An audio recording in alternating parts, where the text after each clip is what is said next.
नमस्कार, स्वागत है आपका आपके अपने YouTube channel Delhi D school पर। और आज कक्षा 9वीं के लिए हिंदी विषय में हिंदी व्याकरण रचनात्मक लेखन पर एक कार्यपत्रक आया हुआ है। कार्यपत्रक संख्या 6868 और यह 13/1/2022 के लिए है। तो इसको आज हम पढ़ेंगे, इस पर चर्चा करेंगे और देखते हैं कि रचनात्मक लेखन में क्या इन्होंने दिया है, क्या कैसे रचनात्मक लेख लिखा जाता है और इसको किन शब्दों में लिखना है, किस तरीके से लिखना है, यह जानेंगे हम इस कार्यपत्रक इस वीडियो के माध्यम से। तो बने रहे अंत तक मेरे साथ इस वीडियो में, क्योंकि रचनात्मक लेखन से संबंधित आपके पास कम से कम 15 से 20 तक के नंबर आते हैं। इतने नंबरों में यह पूछा जाता है अलग अलग चीज़ों में। तो ज़रूर देखें इस वीडियो को, क्योंकि काफ़ी ज़रूरी होने महत्वपूर्ण होने वाला है आपके लिए। कक्षा 9वीं हो चाहे 10वीं हो चाहे 11वीं 12वीं, सभी जगह रचनात्मक लेखन अब आगे आपके लिए इसी तरह के ज़्यादा प्रश्न आएंगे और अधिक नंबर के आएंगे। तो चलिए शुरू करते हैं, इस वीडियो को शुरू करते हैं। तो प्यारे बच्चों, कहानी सुनना आपको भी बहुत अच्छा लगता होगा। कहानी या कथा सुनने, पढ़ने और लिखने की एक लंबी परंपरा हर देश में रही है, क्योंकि यह सबके लिए मनोरंजक और शिक्षाप्रद होती है। हितो हितोपदेश, पंचतंत्र, विक्रम बेताल, दादी और नानी की कहानियाँ प्रसिद्ध है। इन कहानियों का उद्देश्य मुख्यतः मनोरंजन होता है, किंतु इससे कुछ न कुछ शिक्षा भी मिलती है। आज हम कहानी के लिखने पर बात करेंगे, जिससे आप भी कहानी लिख सकते हैं। कहानी लिखने से आप में कल्पना और रचना शक्ति का विकास होता है। कहानी लिखना एक कला है।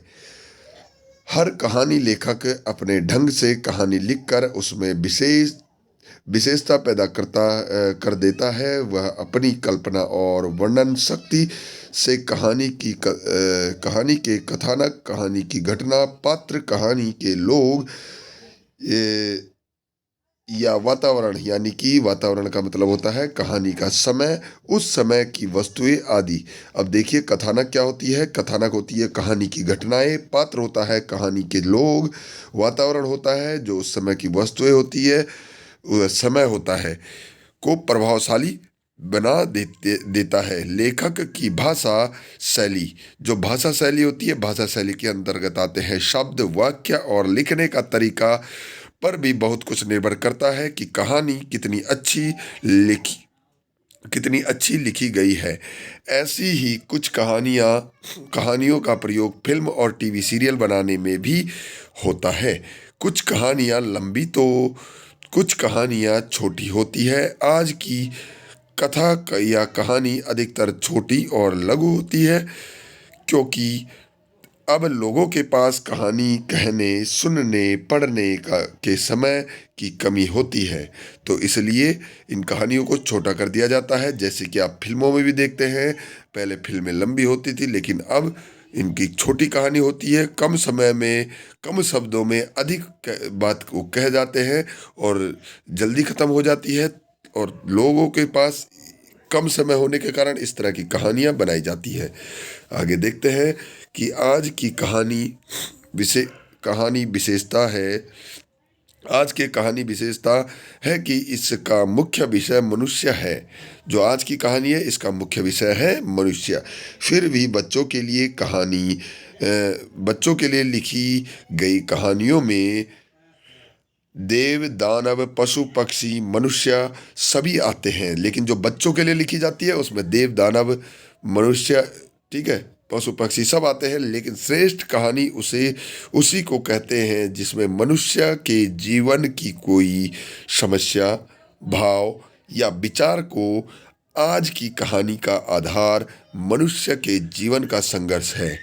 तो जो सर्वश्रेष्ठ कहानी है, जिसको आज हम सर्वश्रेष्ठ कहानी कह सकते हैं, वह सर्वश्रेष्ठ कहानी कौन सी होती है?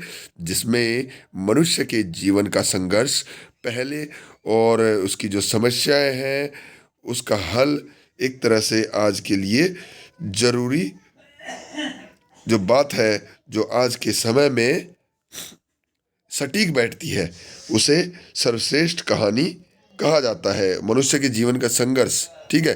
पहले कहानी शिक्षा और मनोरंजन के लिए लिखी जाती थी, किंतु आज कोई भाव, विचार, कौतूहल जगाने वाली कहानी को सफल माना जाता है। पहले की जो कहानियाँ होती थी उसमें शिक्षा होता था, सत होती थी, उसके साथ मनोरंजन भी करती थी और इस तरीके से वे लिखी जाती थी। किंतु आज जो है वह भाव, विचार, कौतूहल जगाने के लिए जो कहानियाँ होती है उसे सफल माना जाता है। फिर भी मनोरंजन आज भी साधारण पाठकों को अधिक पसंद है। जो साधारण पाठक है उनको मनोरंजन पसंद है। इसकी भाषा को सरल और हमारे जीवन के आसपास का रखा जाता है। तो जो भाषा होती है उस भाषा को सरल रखा जाता है और हमारे जीवन के आसपास का रखा जाता है। पुरानी कहानियों का अंत अधिकतर सुखद होता था, किंतु आज ऐसा नहीं है।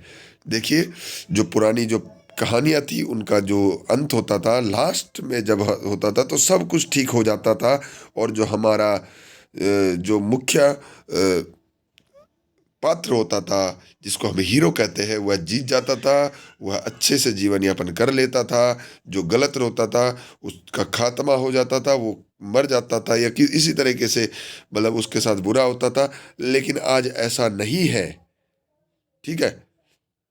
आज ऐसा नहीं है जो आज की कहानियां हैं। तो ये थी कहानी की विशेषता कि कहानी को कैसे लिखें, किस तरह की भाषा का प्रयोग करें, क्या उसमें कथा वस्तु होनी चाहिए, किस तरह के उसमें पात्र होने चाहिए, किस तरह का वातावरण होना चाहिए। इससे संबंधित यह कहानी लेखन की कहानी को कैसे लिखें आप इससे जान सकते हैं। बहुत अच्छा इसमें दिया गया है। आप भी कोई कहानी लिख सकते हैं। आपके मन में आपके विचार जो आ रहे हैं, अगर आप लिखते हैं तो आपके जो रचनात्मक जो विकास होता है आपका, वो बहुत ही अच्छा होता है और भी चीज़ें आपके दिमाग में चलने लगती है अगर आप लिखते हैं तो धीरे धीरे। तो चलिए आगे देखते हैं कि विद्यार्थी चार प्रकार या विधि से लघु कथा लेखन का अभ्यास कर सकते हैं। ठीक है, किससे कर सकते हैं?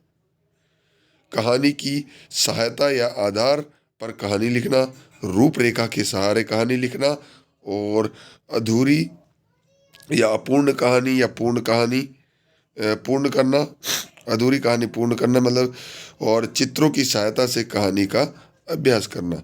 तो इसका जो होता है वो कहानी की सहायता या आधार पर कहानी लिखना होता है। इससे वह लघु कथा या लेख लिख सकते हैं। अगला है हमारे पास कि लघु कथा या कहानी लिखते समय निम्न बातों का ध्यान रखना चाहिए। तो किस चीज़ का? कहानी का आरंभ जो होता है वह आकर्षक होना चाहिए ताकि कहानी पढ़ने वालों के मन उसे पढ़ने में लगा रहे। ठीक है, तो एक तो होना चाहिए उसमें जो शुरुआत होनी चाहिए, आरंभ होना चाहिए उसमें, मतलब आपको कहानी इस तरीके से लिखनी है ताकि उसे पढ़ने का मन करे। कोई भी कहानी खोले तो उसको आगे पढ़ने का मन करे। यदि रूपरेखा संकेत दिया गया है तो उसके आधार पर ही कहानी का विस्तार करना चाहिए। और रूपरेखा जो होता है, संकेत अगर आपने ऊपर दिया गया है कि इस तरह से इसमें कहानी में यह कहानी की रूपरेखा होगी, तो उससे हटना नहीं चाहिए, उसी के अनुसार कहानी लिखनी चाहिए। तीसरा है कहानी में विभिन्न घटनाओं को क्रम से संतुलित विस्तार देना चाहिए। अब क्रम से होना चाहिए, एक के बाद एक के बाद दो आता है तो दो ही आए, ऐसा नहीं कि एक के बाद सीधे आपने 10 कर दिया, तो ऐसा नहीं हो सकता। एक क्रम से होना चाहिए। ठीक है, किसी प्रसंग को ना बहुत अधिक संक्षिप्त लिखना चाहिए और ना ही आवश्यक रूप से बहुत अधिक बढ़ाना चाहिए। अब जो कोई विषय आप लिख रहे हो, कोई प्रसंग लिख रहे हो, तो उसको ना तो छोटा लिखो कि 1-2-3 लाइनों में ख़त्म हो गया, और ऐसा भी मत लिखो कि वो ख़त्म होने का नाम ही ना ले। वह एक तरह से बोरिंग हो जाती है। तो ये तथ्य थे यहाँ पे। और जो ऊपर आपने लघु कथा के लिए बताया, तो लघु कथा में ये 4 चीज़ें इसमें दे रखी है जो मैंने बताई थी कि कहानी की सहायता या आधार पर कहानी लिखना, रूपरेखा के सहारे कहानी लिखना, फिर उसकी रूपरेखा तैयार करना, फिर उसके बाद अधूरी या अपूर्ण कहानी को पूर्ण कर सकते हैं आप किसी, और चित्रों से भी बना सकते हैं, कहानी का अभ्यास भी कर सकते हैं। चित्र से कहानी की ऐसा था, फिर ऐसा हो गया, फिर ऐसा हो गया। तो कहानी अलग अलग तरह से हो सकती है लोगों का। आगे देखते हैं। लिखना चाहिए, ना ही आवश्यक रूप से बहुत अधिक बढ़ाना चाहिए। तो हो गया, ठीक है। उसको ना तो कम करना चाहिए, ना बहुत ज़्यादा अधिक। अगला पॉइंट है चौथा, कि कहानी की भाषा सरल, स्वाभाविक तथा प्रभावशाली होनी चाहिए। अब जो कहानी की जो भाषा है ना, वो सरल होनी चाहिए। सरल का मतलब क्या होता है कि जो आम व्यक्ति के समझ में आ जाए, ठीक है। इस तरीके की भाषा का प्रयोग करना चाहिए, और वो प्रभावशाली हो, ठीक है, और स्वाभाविक हो। ऐसा ना लगे कि आप काल्पनिक लिख रहे हैं जो कि मतलब इस दुनिया की नहीं है। इसमें बहुत अधिक कठिन शब्द तथा लंबे वाक्य नहीं होने चाहिए। संवाद छोटे होने चाहिए। अब बहुत अधिक लंबे वाक्य भी नहीं होने चाहिए, और जो संवाद होगा वो छोटा होना चाहिए। कहानी को उपयुक्त एवं आकर्षक शीर्षक देना चाहिए। अब जो कहानी होती है उसको ऐसा उपयुक्त शीर्षक दो कि या तो आपकी कहानी से मैच करता है, और उस कहानी से मैच करता हुआ कोई आकर्षक शीर्षक आपको देना चाहिए, ताकि उसे पढ़ने, उसका शीर्षक देखते ही उसे पढ़ने का मन कर जाए पाठक का। कहानी को प्रभावशाली और रोचक बनाने के लिए मुहावरों व लोकोक्तियों का प्रयोग भी किया जा सकता है। अब देखिए, इसको रोचक बनाने के लिए हम मुहावरों का और लोकोक्तियों का भी प्रयोग कर सकते हैं कहानी को। इससे और मज़ा आ जाता है कहानी में, और अच्छा और इंटरेस्ट बढ़ता है पढ़ने में। कहानी हमेशा भूतकाल में ही लिखी जानी चाहिए। जो बीत गया है उसमें लिखो कहानी को, ठीक है। वर्तमान में और भविष्य में नहीं लिखी जाती कहानी। कहानी बीता हुआ कल है, और उसी पर हमें लिखना चाहिए। आगे देखते हैं कि कहानी का अंत सहज ढंग से होना चाहिए। अब कहानी का जो अंत होता है, लास्ट में कहानी ऐसे खत्म नहीं होनी चाहिए कि अचानक से कुछ ऐसी घटना घट जाती है कि वह कहानी खत्म हो जाती है। वह सहज तरीके से खत्म हो, ठीक है। उसका अंत आराम से, मतलब जिस तरीके से कहानी चल रही है उसी आधार पर वह उसका अंत भी होना चाहिए। और कहानी में आखिरी जो पॉइंट है 9वां, अंत में कहानी से मिलने वाली सीख स्पष्ट व संक्षिप्त होनी चाहिए। अब जो कहानी से जो सीख मिल रही है वह स्पष्ट हो, कि जो आसानी से समझ में आ जाए, और संक्षेप में होना चाहिए। उसको ज़्यादा बड़ा नहीं करना चाहिए, ठीक है। ये कहानी लेखन के लिए ये सारे बिंदु दिए हुए हैं, और इन्हें अच्छे से आप समझ गए होंगे, ठीक है। तो अगर ये एक बार समझ में नहीं आए तो एक बार फिर आप पढ़िए, अच्छे से समझ में आ जाएगी। तब आप अपनी कोई भी कहानी लिख सकते हैं और बना सकते हैं। आगे देखते हैं। नीचे दिए गए संकेतों के आधार पर एक लघु कथा लिखिए और उसका नाम दीजिए। तो कुछ संकेत आपको दिए हैं, उन पर ही लिखना आपने, कि एक किसान के लड़के, ठीक है, एक किसान है उसके लड़के हैं, ठीक है। उसमें दूसरा पॉइंट है लड़ते। अब लड़ते कोई लड़के भी लड़ सकते हैं या कोई और भी लड़ सकता है, ठीक है। ये उसके बिंदु दिए गए हैं। किसान मरने के निकट, यानी कि वो मरने के निकट है। अगला है सबको बुलाया। अब उसमें सबको भी बुलाना है, तो सबको कैसे बुलाया जाए, है ना। पूरे गांव वालों को भी बुला सकते हैं, किसी को भी बुला सकते हैं, परिवार को भी बुला सकते हैं। लड़कियों को तोड़ने को दिया, लड़कियों को तोड़ने को दिया, ये भी बिंदु होगा उसमें। किसी से न टूटा। अब वो क्या चीज़ थी वो आपको लिखना है, किसी से न टूटा। एक एक कर लड़कियों ने तोड़ी। अब वो क्या तोड़ी लड़कियों ने, ये भी बिंदु है, आप उस कहानी में लिखेंगे। और अंत में शिक्षा, कि इस कहानी से क्या शिक्षा मिलती है। तो इस पर आपने एक कहानी लिखनी है और यही बिंदु होने चाहिए। इस कहानी को जरूर लिखिए सभी, और इन्हीं बिंदुओं के आधार पर लिखिए। और भाषा और शैली और वातावरण जो यहाँ का दिया गया है, कहानी को कैसे आरंभ करना है, कैसे उसको आगे बढ़ाना है और कैसे उसका अंत करना है, ये सब यहाँ पर इस में दिया गया था ऊपर। आपको समझ में आ गया होगा, नहीं आया तो एक बार फिर से इसको ज़रूर देखें ताकि आप कहानी लिखना सीख सके और कहानियों का निर्माण कर सके।